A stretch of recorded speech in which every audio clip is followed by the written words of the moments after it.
Join us on this week's Pembroke Towncast, where we'll have a bit more of an update on the roadworks going through town. Loads of events starting to happen, so we'll have an update on those. A little bit more of a chatty bit about the scooters and the bikes, unfortunately.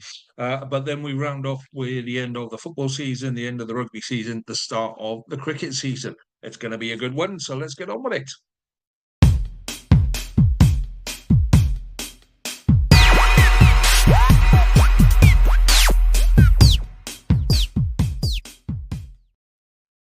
Hello and welcome to this week's edition of the Pembroke Towncast. I'm your host, Lee G.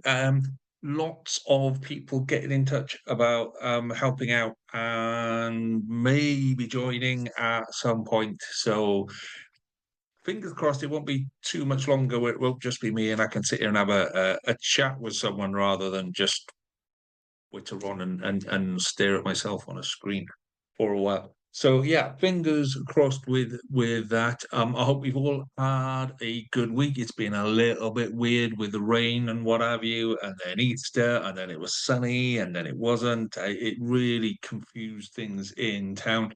So we're gonna try and get ourselves back to normal. Let's get on and look forward to the summer.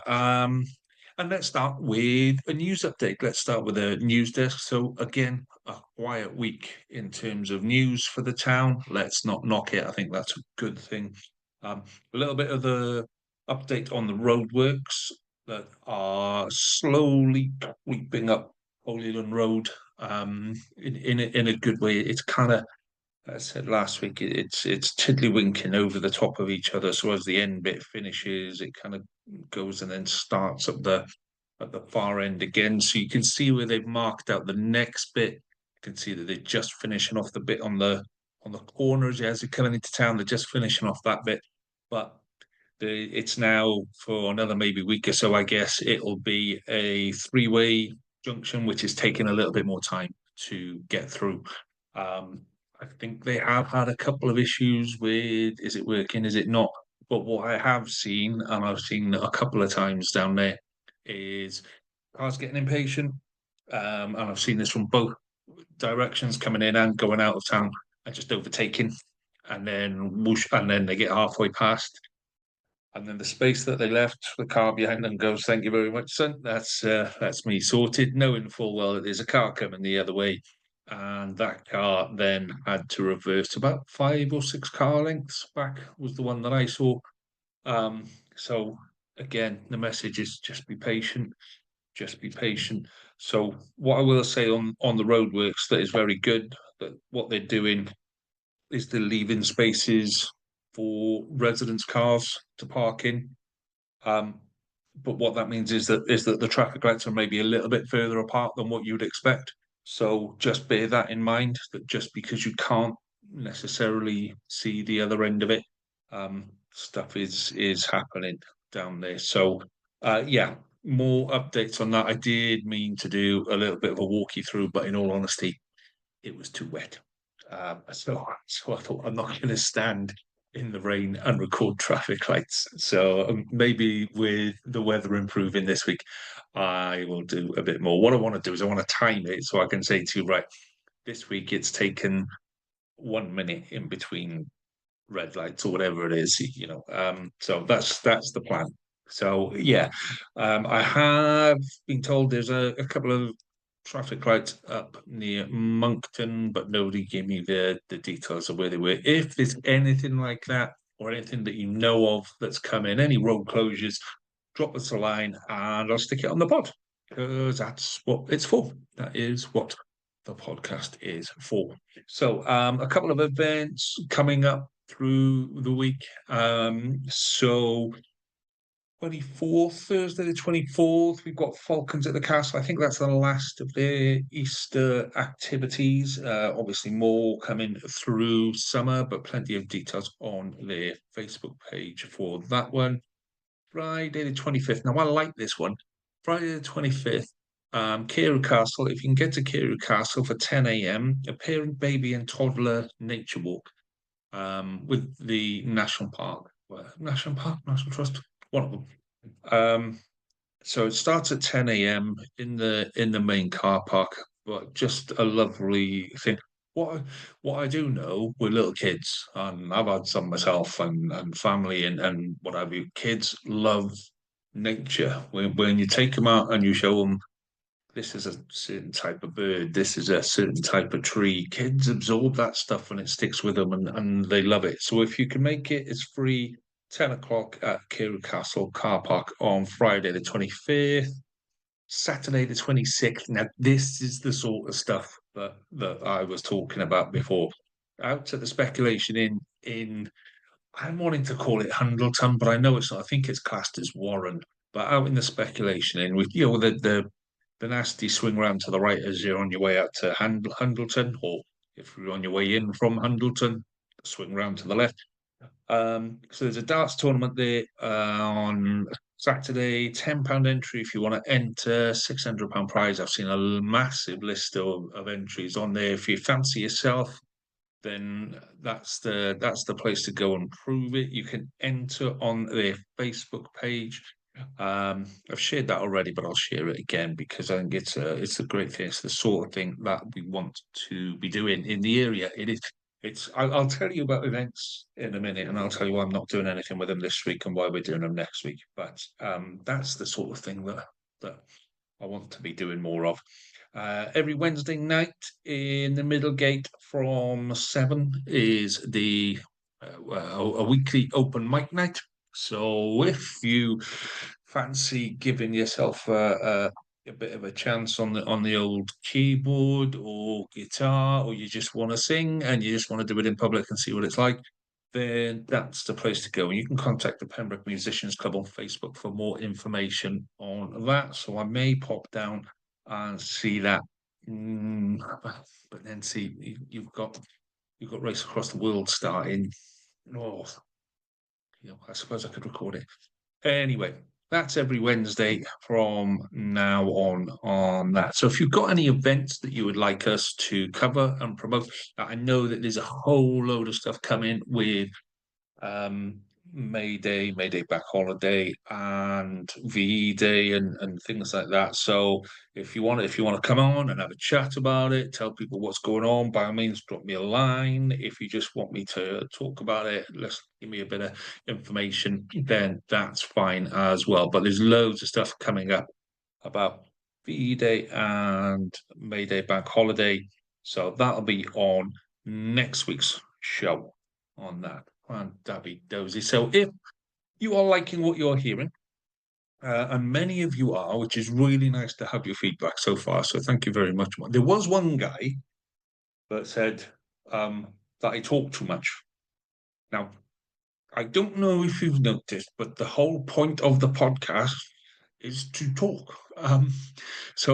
Yeah, by all means, if you want to come on and have a chat rather than just listen to me, then that's what I've been saying for the last couple of weeks. So yes, I do talk a lot.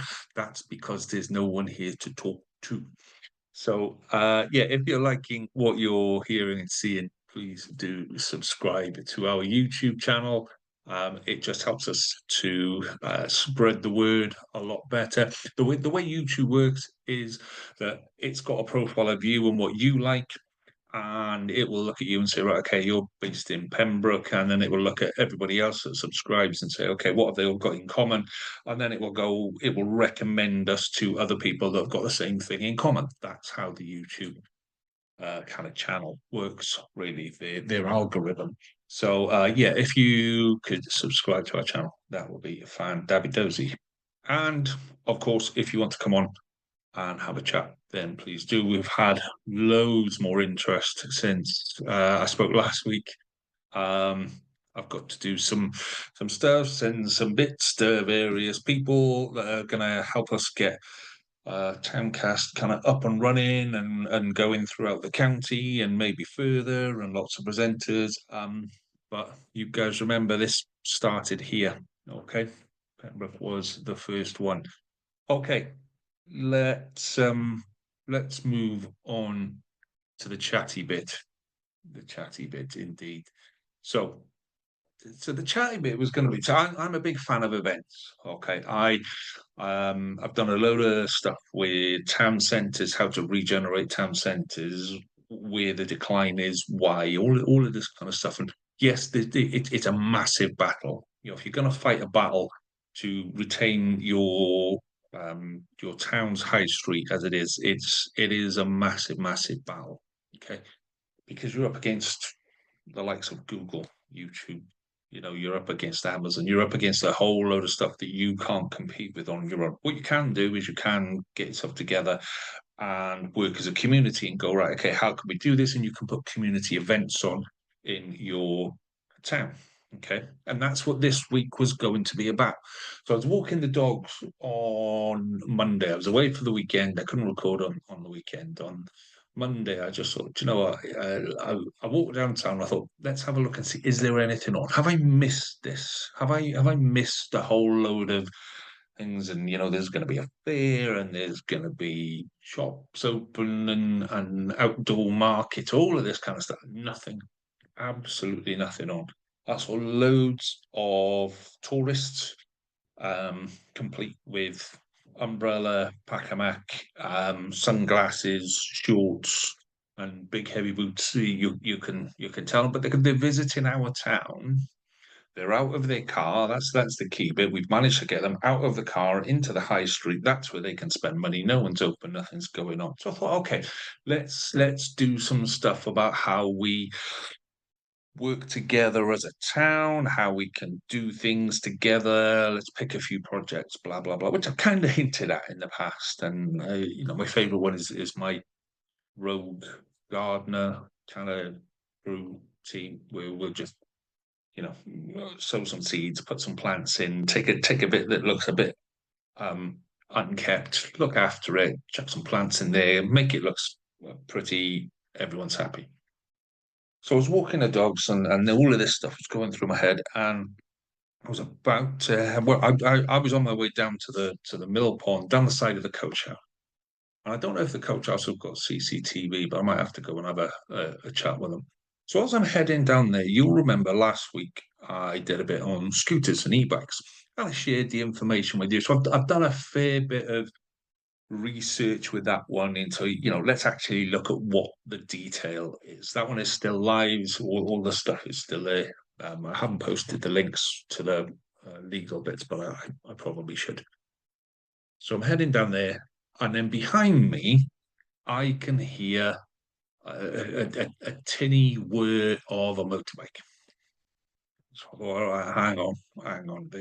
There were kids walking up, 2, 3-year-olds, kind of toddling up. The dad was pushing their little bike. There was about 5 or 6 of us dog walkers, all going in different directions down there. There were joggers going up and down. This is in a 100-yard section. Yeah. I thought, right, okay, well that's a motorbike, and it was quite obviously it's one of those off-road. We used to call them dirt bikes when I was a kid. I'm thinking, right, okay, that's well, one, I know that that's illegal, and two, I know it's not safe. So I stopped and turned and kind of said, right, you can't bring that down here, mate. You cannot bring that down here. One, it's illegal. Two, it's not safe. So this guy had on one of those face mask things, so literally just a set of eyes, and he starts revving his bike at me, and I went, like a lawnmower that's hit a blank bar, and I wasn't having it. I didn't let him through. I stood my ground, and I just kept telling him that he's not allowed down there. It's a footpath. You know, he's revving like that. There are kids, little kids walking past him as he's revving this bike at me.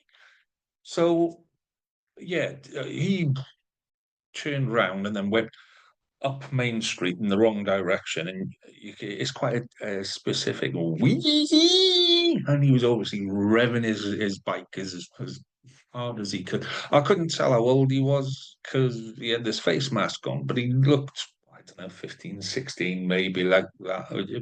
It's hard to tell when they get to that age. Some of them are fully grown men, some of them are they're still waiting. But he looked in that kind of age bracket. I may be wrong. I think he had a bike with a number on the front of it, and on his shirt it's kind of like an old type of typeface with like a something beginning with H. I can't remember what it was. I was more concerned that he was just going to come at me rather than taking details down of what he looked at. So anyway, I I was a little bit kind of shaken up, because he could have just driven straight at me and had put me in hospital. Um, and then carried on walking down. A couple of people said there was two young mums with their kids, well, one in a pram, one in a pushchair, and one walking sort of setup. We just said thank you. So we walked up. Then I got down onto the mill pond. And as you know, I rather like my swans. I was having a little look at the swans. And bugger me, here comes two more from the bridge up by the green. Yeah. Now they weren't going particularly fast.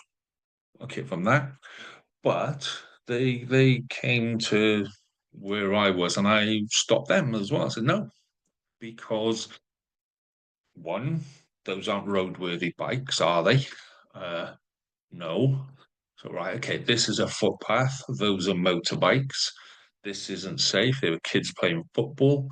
I count on that stretch across the mill pond. I counted 35 different sets of people. Some of them were single, some of them were double, some of them were families, but 35 sets of people in between where they were and where they wanted to get to, which was the other end of the mill pond.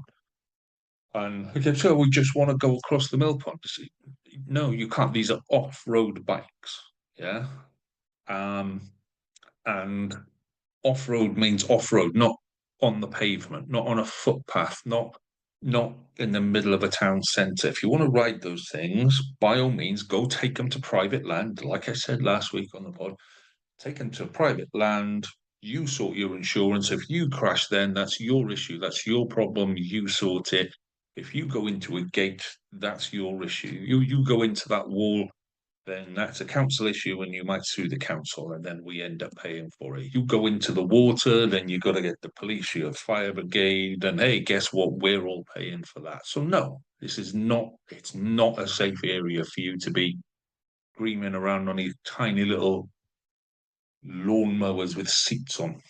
So to be fair, one of them looked a little bit younger, maybe about 13, 14. Again, both of them had hoodies on with the little eye thing, and they had the same top on with the same logo. The H of it kind of sticks out in my head, and I can't remember what it was.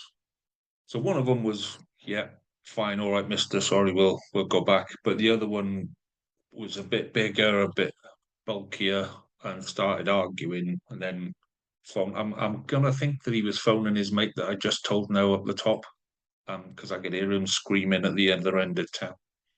So my point is this, okay? Um, we know what those rules are. We know what they are and how people. It's a nightmare for the police to actually do anything about it. They're basically struggling. The council can't really do anything about it because it's kind of a police job. It's kind of a council job. It falls in between the two, and you have to work together and just go right. Okay, kids, you can't do this. This is different to kids on scooters that we were talking about last week. Okay. Last week we said that there's scooters, there's electric bikes, yeah, electric pedal cycles. They are legal. They are allowed down there. They've got limiters. They're registered. In order to be classed as a pedal cycle, they have to go through a number of checks. Bang, lovely jubbly. These things look like they've been dragged at the bottom of the mill pond a couple of weeks ago. And I said to the guys, have they been to a garage? Have you got an MOT? No, mister. No, I haven't. It's not legal. Okay. So the point is this: if we don't stand and do something, then they won't know that that behaviour isn't acceptable. And It's not me saying that that behavior, I do think that that behavior is not acceptable, but it's not just me saying that. Um, Pretty much everyone that saw what I was doing um, agreed with me. Yet, yes, they shouldn't be there. There were a couple of people that said thank you again as I walked off, and there were a couple of people that just kind of stood next to me just to show that it's not just this guy; it's a couple of us. And I think maybe more of that is what we need to do. We need to have the confidence to say, right, that's wrong behavior, and you need to stop. And you know, when I've told a few people, this is what happens. What I get is, oh, you shouldn't have interfered. You shouldn't have interfered. They might have had a knife. They might have had a gun. They could have just run you over. They could have just run into you. And how would you be then? And I get all of that, but I don't think these kids are bad kids. I don't think they're bad kids. I don't think that they're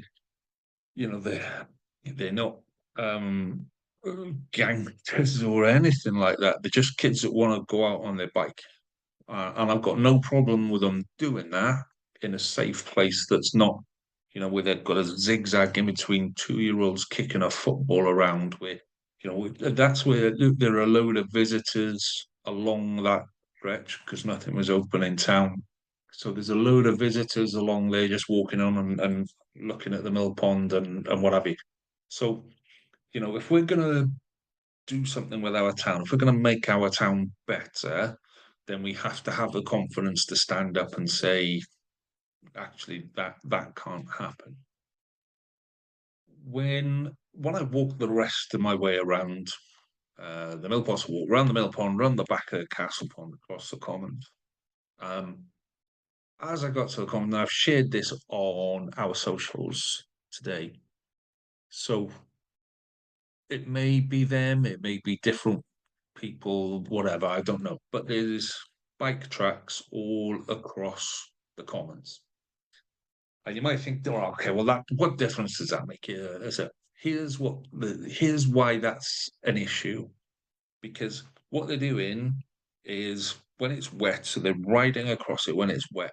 And what that's doing is it's creating a divot or a line in the grass, which is breaking the subsoil. Yeah, so grass exists as a network that holds it all together. And when you break that and you do that, it leaves a gap in the middle, bit of rain that starts to wash away. You've then got a trough where it starts to wash away. And it's very, very difficult to repair that trough to a stage where grass is growing and the network is holding it all together, particularly down on the commons. That area gets very, very wet. It holds a lot of water. It used to be the river basin. So, it doesn't take too much to start deteriorating that area. There aren't that many areas in town where it's safe for kids to go and play, to kick a ball around, to fly a kite, to throw a frisbee.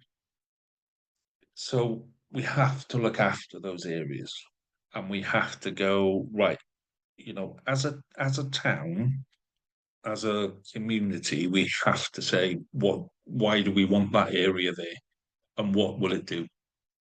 For me, that's a really nice area for people to go walking. I see loads of people in that area.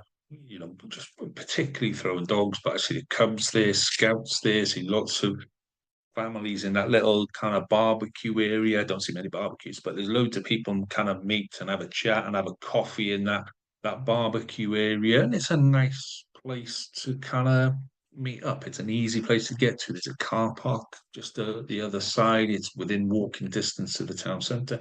So it's a nice area to just go and exist. You know, People in some of the bigger cities are absolutely crying out for spaces like that. We've got that space and we're wrecking it for ourselves. So yeah, for me, we have to do something together. And the key here is we have to do something together. We have to get ourselves together and say, okay, this is what we're going to do. Um, I think the barrier that as you walk from So if you go round the back of the castle pond and then you cross over onto the the commons, there's a gap in the wall there where there used to be a barrier across there so that you couldn't ride bikes down onto there. You couldn't take your horse and trap down through there. Yeah, and it was a path. So I think that needs to be looked at. That needs to be reinstated, just as a small barrier to say, okay, this is not what's here. But the key bit is that we, as residents, as people within this community, we need to decide what we're going to do. Because if we're just going to go, okay, fine, carry on, I can't be bothered, it's nothing to do with me, then you'll get to that bit where there's nothing there to look after. And in 10, 15, 20 years' time, you'll be turning around and going, oh, shame we didn't look after that. Shame we didn't do something with that. Shame we couldn't have got together. Why did nobody do something about that? And nobody did anything about it because we all sat there and did nothing. So that's my kind of message from this week is that if we don't come together and set our standards as to this is what the town needs to be, then you're essentially leaving it to the town council that's got very little influence and very little money. All good intentions, don't get me wrong, but very little influence, very little money. You then go, okay, well, who else has got influence? Police are absolutely strapped. They're pulled left, right, and the centre. Council, council's got bigger issues to deal with than kids going around on their motorbikes and scaring people on the mill pond. So, and it hasn't got the money. So it's up to us. It's up to us. So, I don't know what the answer is and how we do it, but I'm saying let's use the town cast as a way of getting people together. If we want to set up the road gardeners and start collecting seeds and throwing some seeds down here, there, great. I'm all up for that. I said last week, a lot of the kids on scooters are all around the tan yard. So, get yourselves together into a group, kids, and say, look, okay, these are the rules that we want to abide by.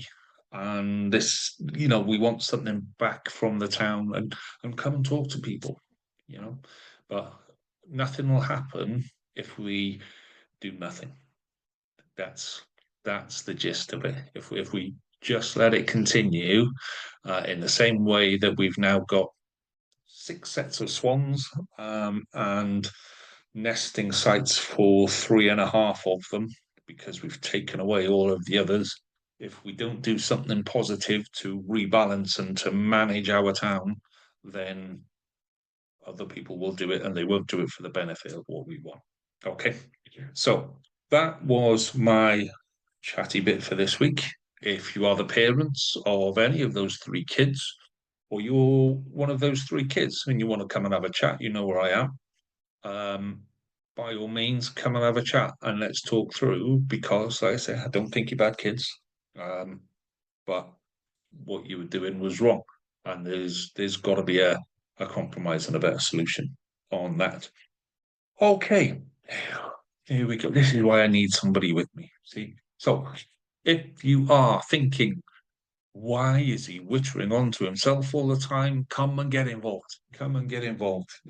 So what I kind of want to do, I want to have one person who looks after the town news and the events and those kind of things, and then one person that looks after the sporty bits, maybe. And that becomes like your little section of the show. Um, there's loads of stuff we can do with the town centres and businesses and all of that as well. So yeah, if you fancy it, if you're sitting there going like, oh, okay, yeah, I've said I probably will, and we're still going, so let's have a crack at it. I love Towncast at gmail.com is the email, or you can drop me a message on Facebook.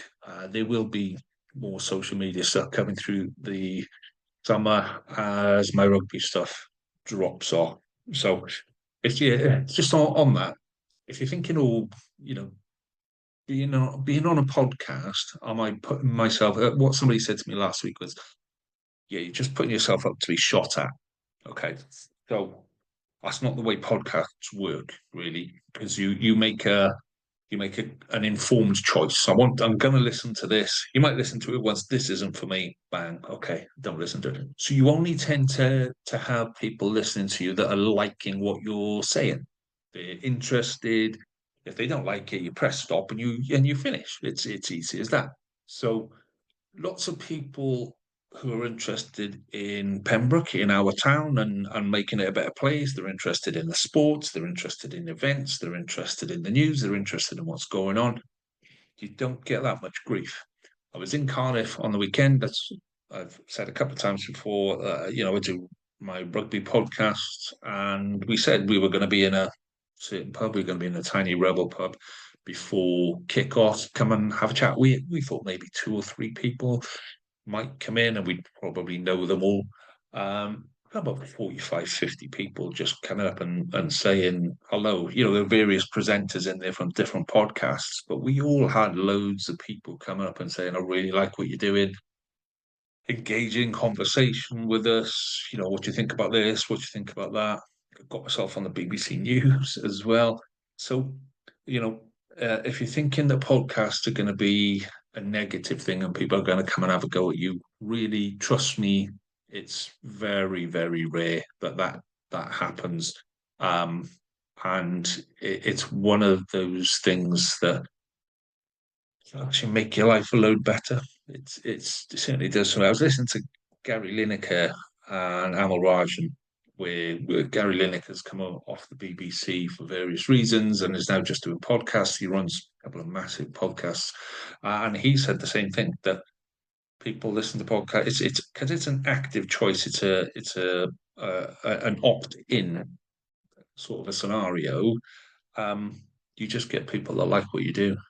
So if you're there and you're liking what you're doing and liking what we're saying, I've got something to add to this conversation, then drop us a line because I would really like to hear from you.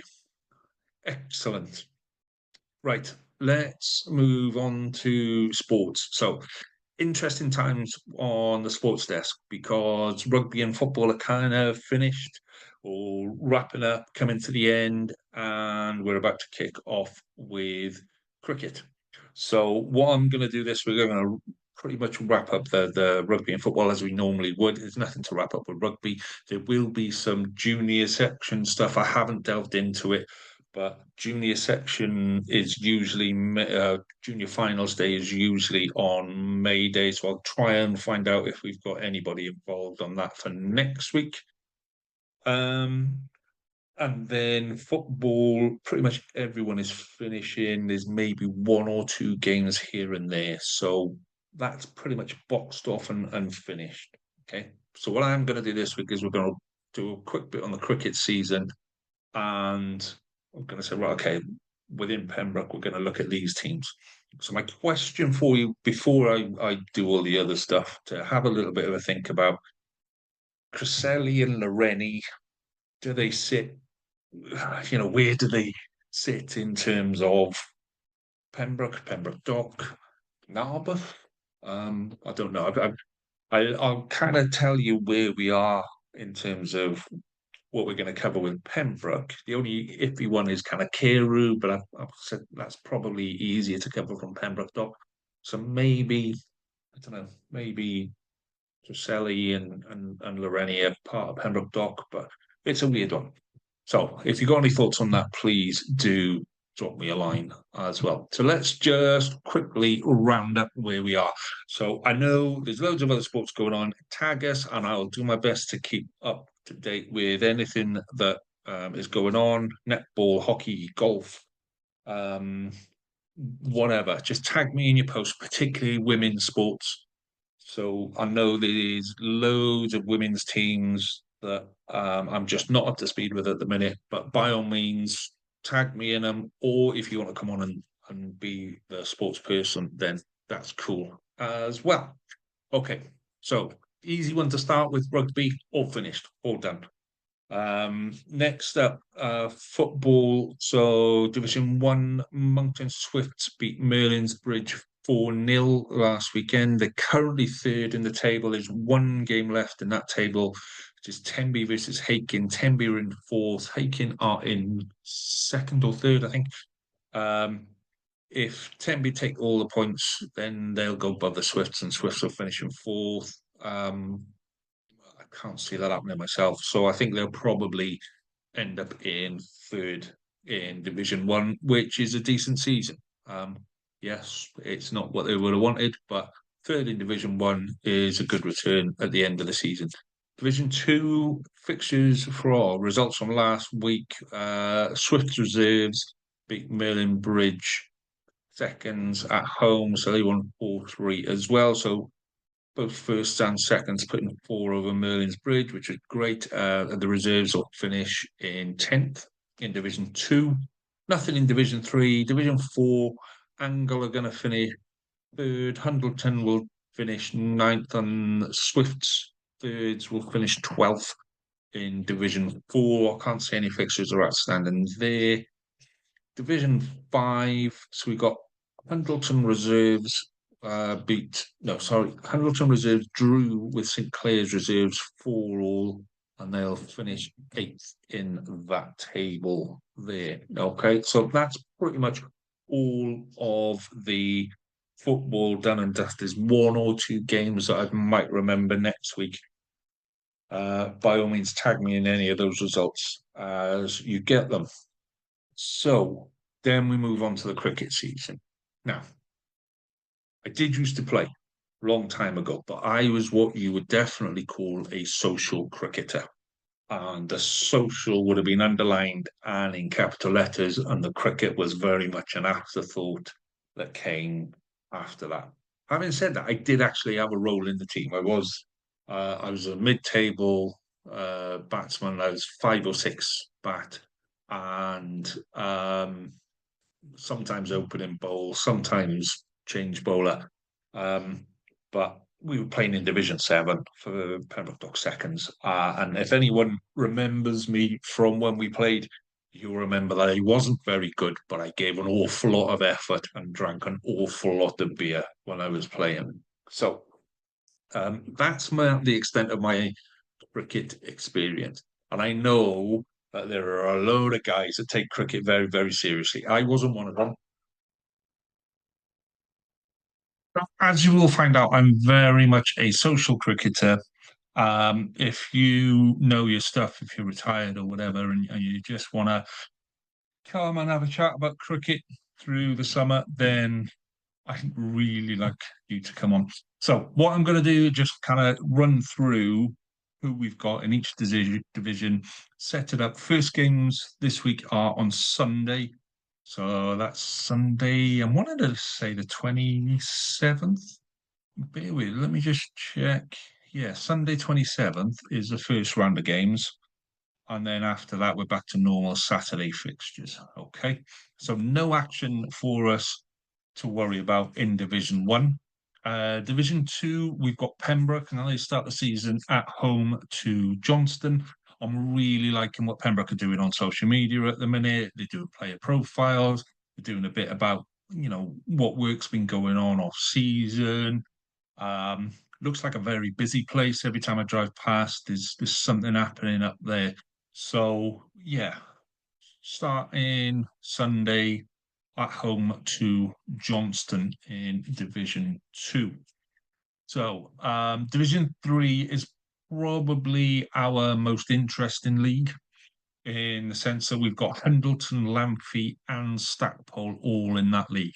I figured that would be our kind of um, zone, if you like. It's a Carew other place. So Hundleton start at home to Hook Seconds on Sunday. Lamphey are at home to Pembroke Dock. That looks like a really, really tasty fixture. That does. Stackpole are at home to Larne as well. But just go back to Lamphey and Pembroke Dock. What I say, I used to play for the Dock when the firsts were in Division 5. They got promoted to Division 4 the year that I was there, and oh my God, it was like a bus top tour around town because yeah, Pembroke Dock didn't used to have a great reputation for cricket. You know, pitch is lovely. It is a really, really nice pitch where it used to be a lot nicer where you can kind of you could look out over the estuary and what have you when you were bored with a game. But they've done a load of work there. They've improved a lot of the cricket that's been playing there. A lot of people in Pembroke Dock are very good at playing cricket. They went elsewhere. They've not come back. Lamphey, on the other hand, used to be top dogs. Lamphey used to be top of the tree in Division One. So for them to be down in Division Three now, oosh, kind of, that's a little bit. They're gonna be looking at, right. Okay, how do we go back up? What do we need to do? Let's move this on, sort of a thing. So to have a team that's on an upward. I think Pembroke Dock went up and then came back down, and I think Lamphey had just come down. I might be wrong, and that somebody will correct me, no doubt. But this looks like a really good local fixture, and yeah, it's probably the one worth going to watch on the weekend if you get a chance on that one. So Stackpole at home to Larne as well in Division 3. Division 4, we've got Pembroke seconds away to Langham seconds. I used to hate playing on the Langham pitch. It's in the middle of the rugby pitch. I know Langham have got a very good team, but I used to hate playing on that pitch. Division 5, Hundleton seconds away to Whitland seconds. And then in Division 6, we've got Lamphey seconds away to Haverfordwest Cresseli. Someone needs to tell me what's going. Like I said, I've been out of the loop for cricket for a while, so someone needs to tell me what's going on with a team that's called Haverfordwest Cresseli. And then Stackpole seconds are away to Kilgetty seconds. And that's always a nice pitch. I used to love playing on that pitch as well. That's a big, nice and open, loads of people going past and what have you. So, yes, so that is our cricket for week one. And we'll just keep an eye on those teams. So Pembroke, Hundleton, Lamphey, Stackpole, those are going to be our teams. So might be a bit too far away. I'd say drop me a line about Cresseli and Loreni. I think they probably sit better in Pembroke Dock, but then so anyway, that's that much done for them. And that pretty much wraps up the sports desk for this week. What I would really like to do, I'd really like to cover some more of the women's game. So if that's your thing, please do get involved because that's really something that I need to cover a bit more on that. Okay, so that is it for today, ladies and gents. If you would like to get in touch with us, it's ilovetowncast@gmail.com. You can get in touch with us on Facebook. I'll do my very best to reply as quickly as I can. If there's anything that you want me to talk about, anything you think, hey, this is an issue, anything you disagree with me, by all means, comment on the YouTube video. This will be out hopefully Monday night. No, Monday night. Listen to me. What day is it? I think it's Wednesday. This will be a Wednesday night, if not Thursday morning. And next week I'll be doing a special on lots of the events that we've got coming up. Lots of VE Day celebrations. If there's anything you want me to cover on that, then drop me a line or tag me in a post or whatever it is, and we'll give that a shout out next week. So that's it for this week. I hope you enjoyed it. Thank you very much. If it was your first one, great. Let us know what you thought. If you're returning, thank you very much. Much greatly appreciated. Please tell your friends and family. And if you want to come on and be a presenter, let me know as well. Until next week, have a great week, and I shall see you then. All the best.